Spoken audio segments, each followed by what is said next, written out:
All right, friends, we are on day 19. Yay.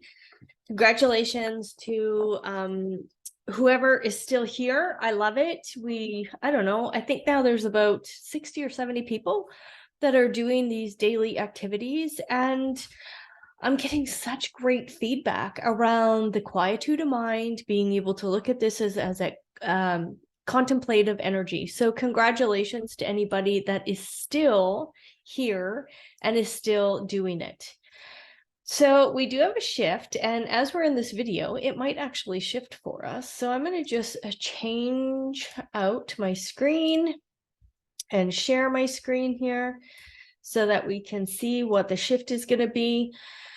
So here we are, we're still in the 60, it's on the fourth line day. Fourth line day is more about externalization. These are the days that we might feel a little more fatigued, because fourth lines have a tendency to have some fatigue in them.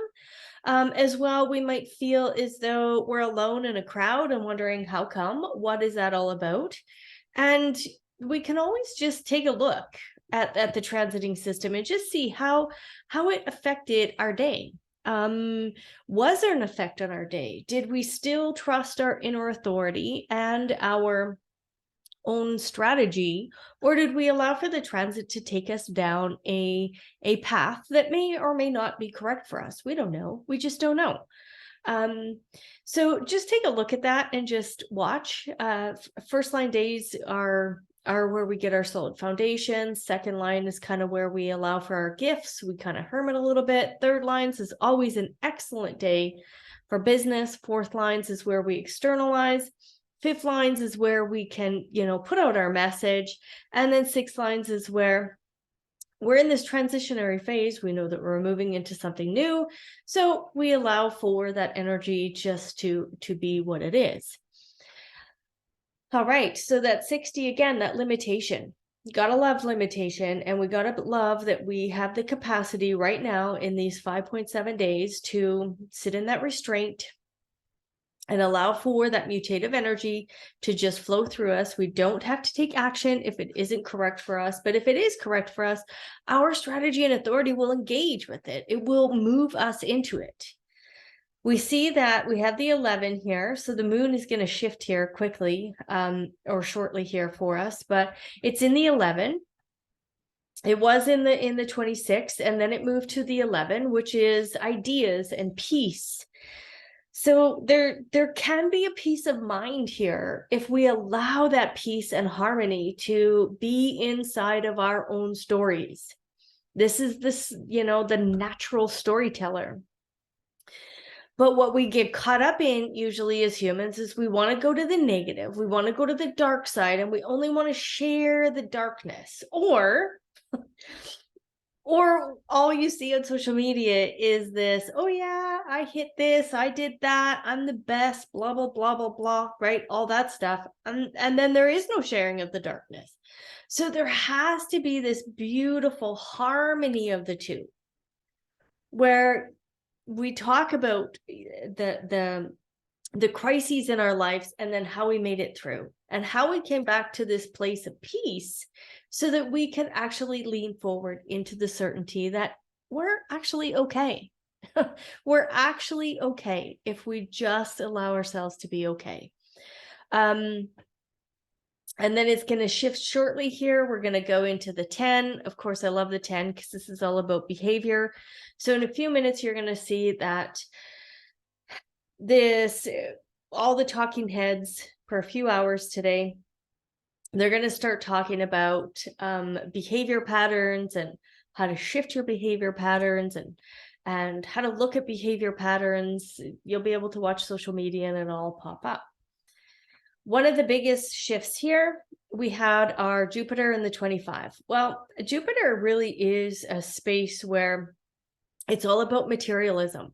That's why we're all called Jovian Archive, because it was a material way for him to earn a living, bring all of his wisdom to a space and sell it from there. And Jovian has this capacity. The Jupiter energy field is very materialistic. But what does it teach us? It also teaches us that there's laws. So there's universal laws that are just present for us. So you go ahead and search up the 12 universal laws, print them off, have them in front of you, and just notice how your life operates through these laws. And the moment that we try to push against those laws, that's the moment that we're going to feel resistance and life is not going to flow. So Jupiter says you can have what you want. It's all available. It is all available, as Jupiter is this luminary that brings us this fun aspect of being a planet and a sun. So it holds both. It holds both energies. And when we can lean into the materialism that is available to all of us, then there is no pushing back. And with the 17, what do we know about the 17? Well, we know that the 17 is opinions. And we know that the 17 also has this capacity to visualize a pattern. That's what the 17 really wants to do. It wants to visualize a pattern so that it can hand that energy over to the 62. And the 62 can then articulate that pattern. So it can articulate the details. And the 17 at first line is all about openness, the energy to sustain a broad spectrum of stimuli, the possibility of having many opinions. So even though it's a first line and it's supposed to have this solid foundation, it isn't confined into just one opinion. So you'll notice that possibly today, your opinions are shifted, because there's some new piece of energy or information or energy that comes towards you, and you see a pattern differently. And again, I'm going to, point out that we have been in this pattern recognition with the 44, and that 44 again is in that south node. So what have you been alert to in your patterns? How have you been able to see them differently? Has your opinion, there you go, the moon just changed. Has your opinion of your patterns changed based off of the last 19 days of you contemplating the transiting system? Most of us here, I'm hoping, I attract some really, really profound people that you've already started to dig into all these spaces of quote unquote conditioning that have been creating the resistance in your life. And by doing so, this is not going to be a new practice to you. This is going to be something that you understand and you've been playing with for the last few years anyways. And what it does is it allows for that self-compassion to lean into your life compassionately. That, sometimes we believe things that people say, and it isn't about what the people say. It's about how we now change our view about ourselves based off of what people say.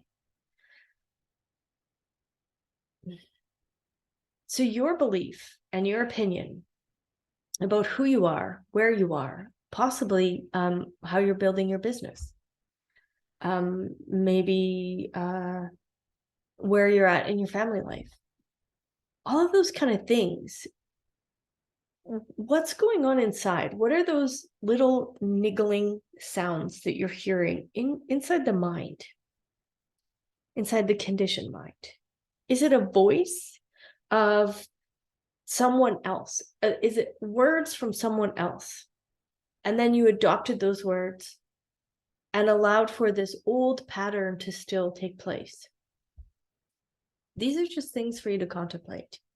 I saw a post the other day on Facebook, and it was so funny because it talked about how people, when they come into your life, so for example, so you had somebody from high school come back into your life, maybe you bump into them. I've been out of high school for close to 30 years now. And you bump into them and it's like, you're not the same person because there's been some growth, there's been lots of experiences, but in their mind's eye, they still see you as that person that they went to school with. It's so fascinating. I know I do that. So when I, see the kids, quote unquote, quick kids that were in elementary school when I was in school, they're grown up. They've got kids and those kids are now having kids. And I'm like, what? Because it's the mind, it wants to fill in the gap. That's what our left mind wants to do. It wants to fill in the gap. It wants to put these little pieces and puzzle pieces together. It's like, what can I put in that gap from this person being, 14 years old to now being a grandparent? What? There's this gap that happens, and that's what our minds do. They look back and they go, oh, they're still 14. No, they're not. So when you show up and you're new and you're fresh and you've been in this growth phase, and just know that it's so fun to watch how people receive you, because they have to fill in the gap. Their mind has to fill in the gap. So I'm just going to share something else here quick before I bounce off. But my father had a stroke, and if you guys have ever come across anybody that's had a stroke, you'll notice, I guess there's different kinds of strokes. The one he had was, I think, called aphasia. And so it was his speech that was affected.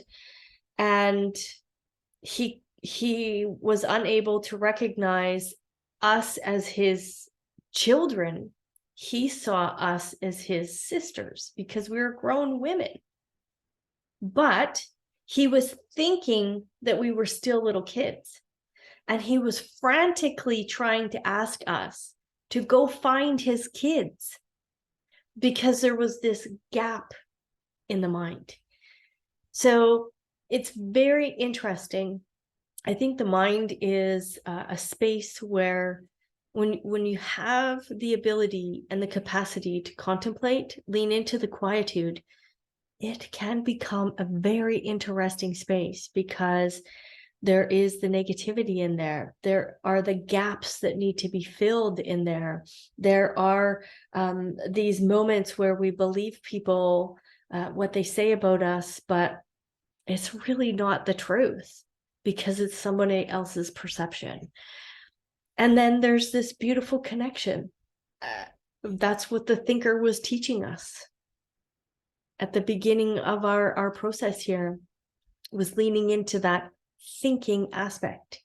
And then all of a sudden we connect with the higher version of who we are designed to be. And it's like, oh, none of that is true. So fascinating how the mind works. So I just wanted to throw that in there. Play around today, see what you come up with around pattern recognition. Just lean into it. Where do you see in your patterns of materialism, what has been one of the patterns that you notice about yourself? Maybe it's a pattern where, you earn a lot of money and then you spend a lot of money, or maybe you spend a lot of money, get into debt, and then you fall into depression, or all of a sudden, poof, you earn a lot of money again. So lean into it, just look at it, see it, pull yourself up to a bird's eye view, and watch how all of this stuff is working in your life. That's all this practice is about. And you and I are going to be together for only a few more days in this particular practice. We'll do the year, the finale on the 22nd. I will do it at the moment that the 41 shifts in. And gratitude, friends. It's been fun, and we will continue for the next couple of days and move from there. Have fun.